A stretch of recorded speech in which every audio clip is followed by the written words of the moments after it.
Selamat pagi, brothers dan sisters. Kita sangat bersyukur di hari Minggu pagi ini kita akan belajar kembali tentang undivided devotion.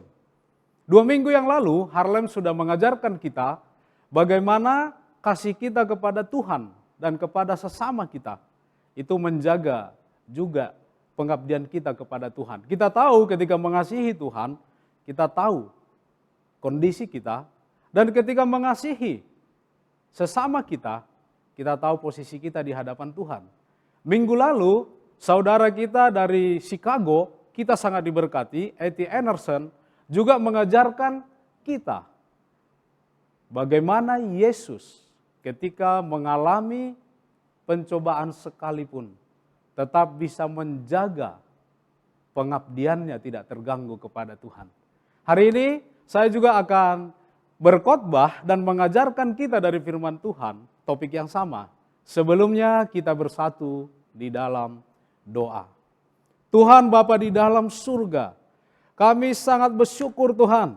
Kami terus diperlengkapi, diajar untuk pengabdian kami kepada Engkau semakin teguh, semakin penuh. Dan kami tidak membiarkan satu hal pun mengganggunya, mengalihkannya Tuhan. Dan saya berdoa kepada Engkau ketika kami mendengarkan firman ini, Engkau juga menjaga pikiran kami sehingga hanya tertuju sepenuhnya kepada Engkau. Roh Kudus juga membimbing hamba-Mu untuk menyampaikan apa yang Tuhan perkatakan saja. Di dalam Yesus kami berdoa. Amin. Saya sebagai seorang murid Yesus, tahun ini genap 22 tahun dan 10 tahun diantaranya saya melayani sebagai full time. Hal yang membuat saya ada masa pengabdian saya bahkan sebagai pelayan bisa terganggu. Tapi ada masa juga mengalami satu pengabdian yang luar biasa sepenuhnya hanya kepada Tuhan. Satu hal yang saya belajar, ini adalah menyangkut saya merasa aman atau tidak dengan Tuhan dalam pengabdian saya. Hari ini kita akan belajar dari satu Mazmur, yaitu Mazmur 139. Kenapa Mazmur ini yang saya mau khotbahkan? Karena Mazmur ini juga menggambarkan perjalanan hidup dan pengabdian saya sendiri kepada Tuhan. Amin. Kita akan baca di Mazmur 139 ayat 1 sampai 6. Untuk pemimpin biduan, Mazmur Daud. Tuhan, Engkau menyelidiki dan mengenal aku. Engkau mengetahui kalau aku duduk atau berdiri. Engkau mengerti pikiranku dari jauh. Engkau memeriksa aku kalau aku berjalan dan berbaring. Segala jalanku Engkau maklumi. Sebab sebelum lidahku mengeluarkan perkataan, sesungguhnya semuanya telah Kau ketahui ya Tuhan. Dari belakang dan dari depan Engkau mengurung aku. Dan Engkau menaruh tangan-Mu ke atasku. Terlalu ajaib bagiku pengetahuan itu. Terlalu tinggi. Tidak sanggup aku mencapainya. Wow. Apa yang Daud mengerti tentang Tuhan? Tuhan adalah Tuhan yang semuanya telah tahu tentang pribadinya dia. Posisinya, pikirannya, perbuatannya, perkataannya. Dia mengatakan ketika aku berdiri Engkau mengetahui. Pikiranku Engkau mengerti. Bahkan memeriksa aku. Selagi aku berjalan atau berbaring. Saya suka memeriksa anak saya ketika mereka lagi tidur berdua. Saya memastikan mereka tidur dengan nyenyak, nyaman. Dan itu adalah satu hal yang saya suka lakukan berkali-kali. Bahkan mengetahui semua perkataanku sebelum terucap. Sebegitunya Tuhan mengurung hidupnya Daud. Dari depan, dari belakang. Bahkan tangan Tuhan tidak pernah terlepas dalam hidup Daud. Dan dia mengungkapkan ini terlalu ajaib. Ini sebuah keajaiban pengetahuan ini. Ini sebuah kekaguman. Itulah yang dirasakan Daud, bahwa Tuhan adalah Tuhan yang bukan sekedar tahu, tapi maha tahu dan aktif tertarik kepada pribadinya Daud. Kata yang digunakan Daud dalam Mazmur ini adalah Adonai, yang artinya ini tentang Tuhan, Tuan, Master. Kata Adonai sendiri adalah penyebutan Israel kepada Yahweh. Karena kata Yahweh begitu sakral dan mulia, mereka merasa tidak pantas menyebutkan itu. Dan mereka mengganti dengan kata Adonai, yang artinya adalah my Lord, my Master. Kata asalnya adalah dari kata Adon, yang menunjukkan status seseorang yang memerintah, seseorang yang berkuasa, seseorang yang punya power atas orang lain. Seperti raja kepada hamba, seperti tuan kepada seperti majikan kepada pelayannya, seperti tuan kepada budaknya. Berarti Mazmur 139 adalah mengidentikan tentang pengabdian seseorang kepada Tuhan, Adonai. Dan hari ini kita akan belajar apa yang membuat Daud punya pengabdian yang sangat aman kepada Tuhan. Yang pertama adalah, ini kata-kata Daud, saya suka sekali kata-kata ini. Adonai know me. Bahkan mengetahui saya lebih daripada saya mengenal diri saya. Itu maksud Daud. Bukankah hari ini hal yang sama kita akan merasa aman dalam hubungan ketika orang yang dekat dengan kita mengenal kita, mengerti kita, merasakan kita. Segala hubungan yang terjadi di dalam hidup kita membutuhkan pengenalan dan pengertian. Semakin mengenal, semakin mengerti, hubungan itu semakin kuat. Dan kita merasa nyaman, dan rasa nyaman kita akan berubah menjadi rasa aman. Dan kita hari ini mengatakan kepada Tuhanku mengenal aku. Mengapa ayat ini begitu powerful? Ungkapan ini powerful bagi seorang Daud. Kita baca di 1 Samuel 16 ayat 7.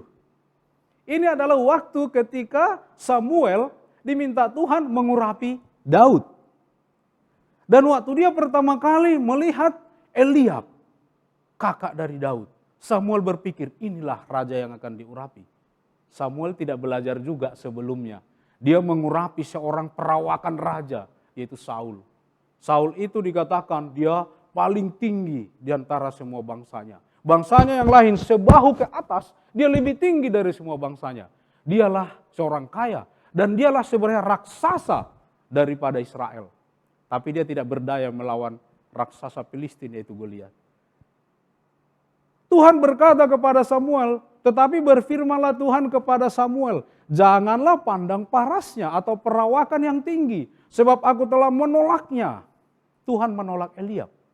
Bukan yang dilihat manusia, yang dilihat Allah. Manusia melihat apa yang di depan mata, tetapi Tuhan melihat hati. Bukankah ini kabar baik bagi kita? Ketika orang lain melihat kita dengan cara berbeda, dunia melihat kita dengan segala penampakan luar kita, tapi Tuhan yang bisa melihat, menembus ke dalam hati kita. Daud adalah anak bungsu dari 8 bersaudara. Kebayang ya, kalau orang tuanya kaya pun sampai 7 turunan, Daud itu apes juga, dia keturunan ke-8. Dia nggak dapat apa-apa. Bahkan dia dikatakan kemerah-merahan. Paras elok. Dia lebih cocok bintang film sebenarnya.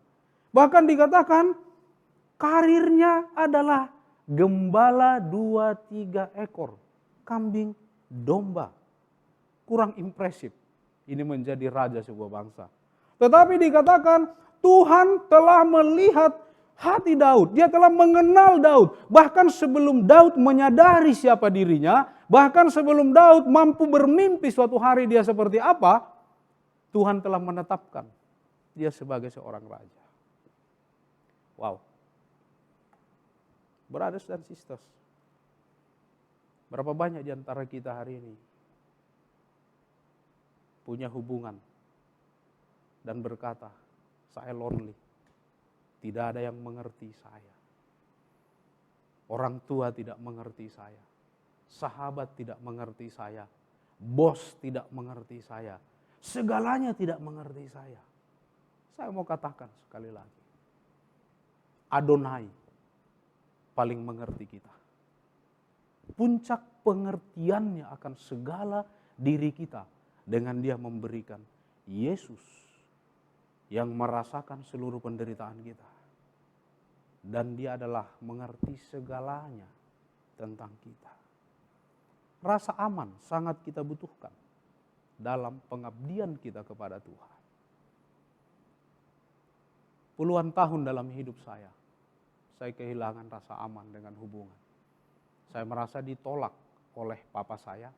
Saya merasa tidak diinginkan oleh ibu saya. Saya merasa gereja menolak saya.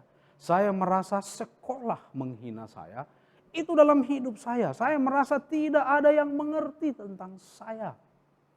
Dan saya menjadi orang yang takut memulai hubungan. Tidak percaya dengan hubungan. Karena akan menghasilkan kesakitan, kekecewaan, dan kepahitan. 30 September yang lalu adalah tanggal di mana saya memberikan diri saya sepenuhnya kepada satu pribadi yang mengerti saya, yaitu Kristus. 22 tahun saya mengikut Kristus. Itu adalah perayaan bagaimana dia mengerti dan menerima saya. Itu adalah perayaan 22 tahun saya aman berjalan bersama dia. Mengalami naik turun kehidupan. Ada masa saya tidak begitu dekat dengan dia. Tetapi yang saya tahu, Kristus masih ada. Memberikan segala yang saya perlukan untuk saya merasa aman. Brothers and sisters, jika hanya Kristus, Allah Adonai, yang mengerti segala yang kita rasakan hari ini, harusnya kita tetap merasa aman. Amin. Kita lanjut. Di Mazmur 139 ayat 7 sampai 10. Daud mengungkapkan perasaannya. Kemana aku dapat pergi menjauhi roh-Mu? Kemana aku dapat lari dari hadapan-Mu?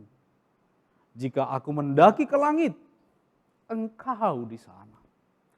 Jika aku menaruh tempat tidurku di dunia orang mati, di situ pun Engkau. Jika aku terbang dengan sayap fajar dan membuat kediamanku di ujung laut, juga di sana tangan-Mu akan menuntun aku, dan tangan kanan-Mu memegang aku. Wow. Engkau di sana. Tidak ada satu tempat pun di mana Tuhan tidak berada. Dalam segala keberadaan Daud, dia tahu satu hal. Dia tidak bisa lari daripada Tuhan. Tidak bisa jauh daripada Tuhan. Karena Tuhan adalah Tuhan yang berada di sana, mengejarnya, membawanya kembali. Pengalaman hidup Daud sangat menarik. Daud pernah menjadi seorang pelarian. Daud lari dari Saul. Kita baca di Samuel 19 ayat 2 sampai Samuel 5. Kalau kita baca di sana, kita bisa baca sendiri. Sekitar 10 tahun, menghabiskan waktu 10 tahun. Berpindah-pindah di 16 lokasi berbeda dalam 3 tahap pelarian. Tahap pelariannya itu pertama adalah itu masih di sekitar Yerusalem selama 3 tahun. Tahap kedua menghabiskan juga 3 tahun di padang gurun. Tahap yang ketiga bahkan sampai ke negeri Filistin. Menghabiskan masa 10 tahun sejak dia ditombak oleh Saul dan dia harus lari. Dan sampai dia jadi raja. Bukan di Yerusalem, dia di Hebron. Ini yang dialami Daud selama 10 tahun, nomaden berpindah-pindah dari satu tempat ke tempat yang lain. Kalau kita berada di posisi Daud, kita sudah diurapi menjadi seorang raja, tapi kita makin jauh dari istana dan kekuasaan itu. Kita akan berkata apa? Mungkin kita akan mempertanyakan Tuhan. Atau kita akan memilih di mana Tuhan? Tetapi Daud tidak seperti itu. Kalau kita baca Mazmur, di setiap 16 tempat itu, lahir Mazmur dari Daud. Menulis Mazmur yang menunjukkan dimanapun tempat dia berpindah, Tuhan ada di sana. Yang menunjukkan Tuhan Maha Hadir bersamanya. Saya percaya inilah yang selalu Daud katakan dimanapun dia berada. Adonai with me. Tuanku, Tuhanku bersamaku. Bukankah hal yang sama hari ini? Tidak peduli kita dimanapun berada, Bapak, Ibu, saudara-saudari sekalian. Bukan hanya tentang tempat, tapi mungkin dalam keadaan hidup kita lagi high atau lagi low. Yang membuat kita aman, bukan situasi yang terkendali itu. Bukan keadaan yang sesuai harapan kita. Bukan ketika semuanya rasanya aman. Karena rasa aman kita sesungguhnya adalah apapun keadaannya. Kita lagi mendaki. Kita bersama dengan Tuhan. Kita lagi terjun bebas. Kita terjun bebas bersama dengan Tuhan. Kita melewati lembah, kita bersama Tuhan. Gurun, apapun keadaan kita hari ini, kita lagi sakit bahkan. Itu bukan hal yang mengukur rasa aman kita. Tetapi Adonai, Tuanku, bersamaku. Amin. Tapi ada masa juga Daud lari dari Tuhan. Hanya dimulai satu peristiwa kecil. Harusnya Daud itu pergi berperang, dia tidak berperang. Nah, ini kadang-kadang dibuat cukup satu keputusan kecil yang seharusnya kita lakukan, kita tidak lakukan. Ini bisa berdampak besar dalam kehidupan kita. Seorang raja yang lama di pelarian, lama di medan perang, seorang yang punya energi begitu hebat, ketergantungan kepada Tuhan, suatu hari saat semua pasukannya berperang, dia harusnya ada di sana. Dia tidur. Dia terbangun dan dia naik ke sotoh istana. Dia melihat seluruh kerajaan yang diberikan Tuhan ke dalam tangannya. Tapi satu yang dia lihat dari sotoh, Batsheba. Dari hanya melihat Batsheba. Di tengah semua yang Tuhan berkati dan dia lihat Batsheba. Mulai perzinahan terjadi. Tidak cukup, kelicikan terjadi. Bagaimana Daud mengatur supaya suaminya terbunuh. Akhirnya pembunuhan terjadi. Daud menutupi semuanya, mengcover semuanya. Sampai suatu hari Nabi Nathan datang kepada Daud.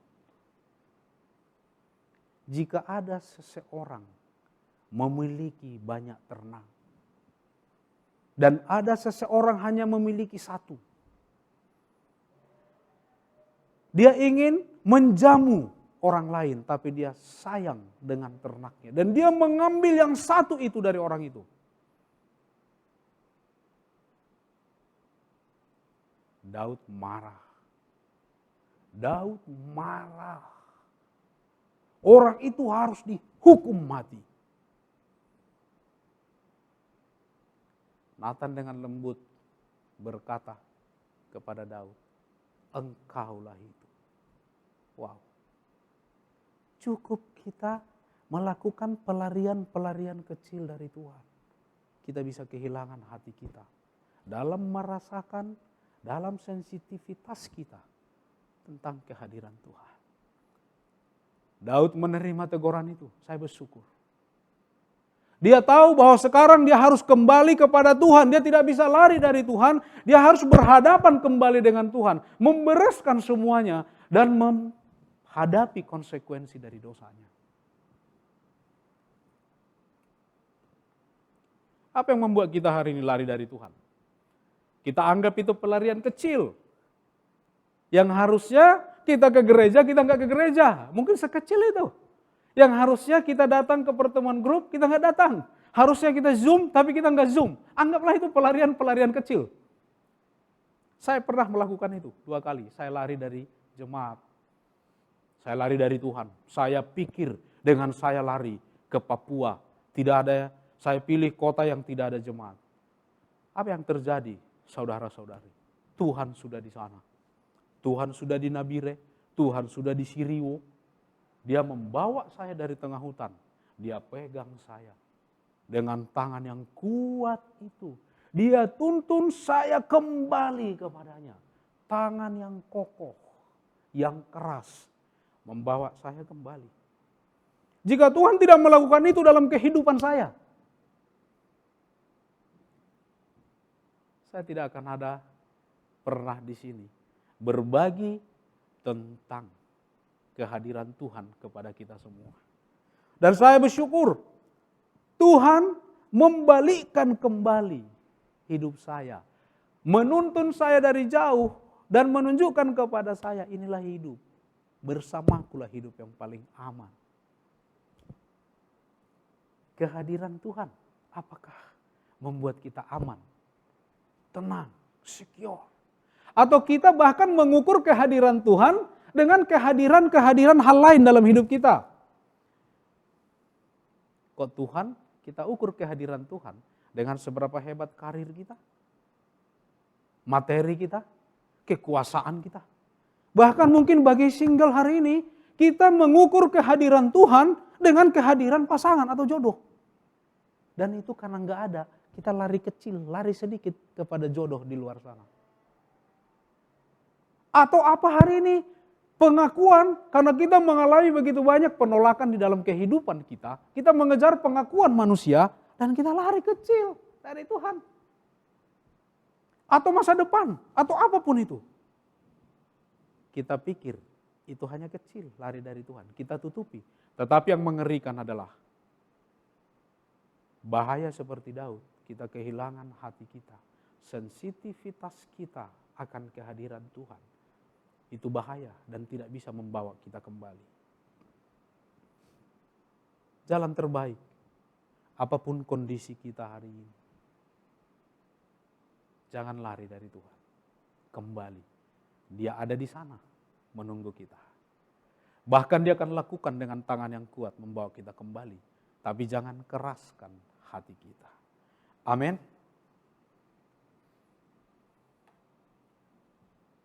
Daud berkata inilah rasa amannya atas kemahatauan Tuhan atas dirinya dan kemahahadiran Tuhan dalam hidupnya. Dia punya satu kemantapan, keteguhan dan dia tahu inilah pengabdian dia tentang masa depan dia. Ini yang menjadi terpenting bagi Daud daripada hal lain, daripada situasi itu. Di ayat 23 dikatakan, selidikilah aku ya Allah.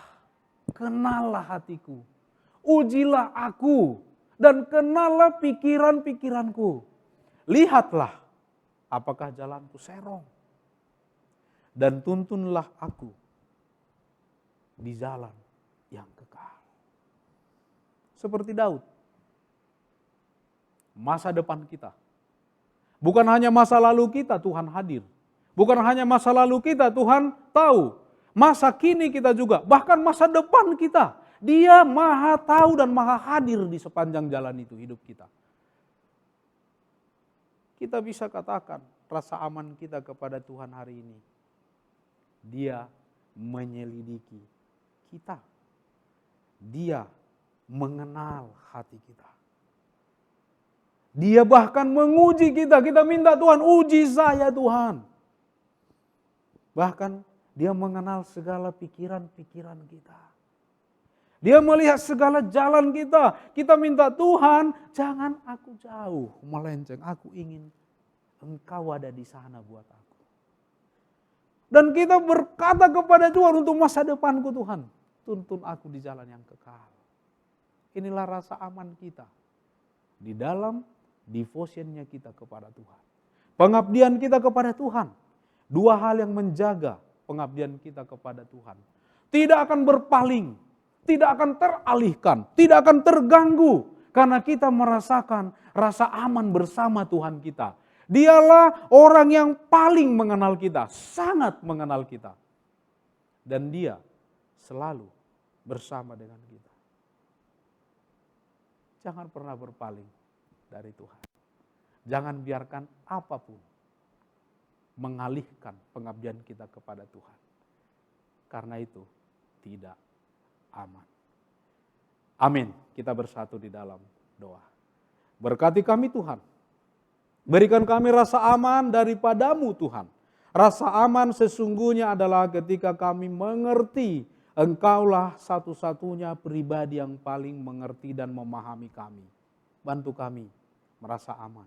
Juga Engkau adalah Tuhan yang maha hadir dalam segala keadaan kami. Ajar kami sensitif dan kami aman terus mengabdi kepada Engkau. Terpujilah Engkau Bapa yang maha tahu dan maha hadir dalam hidup kami. Dalam Yesus kami berdoa. Amin.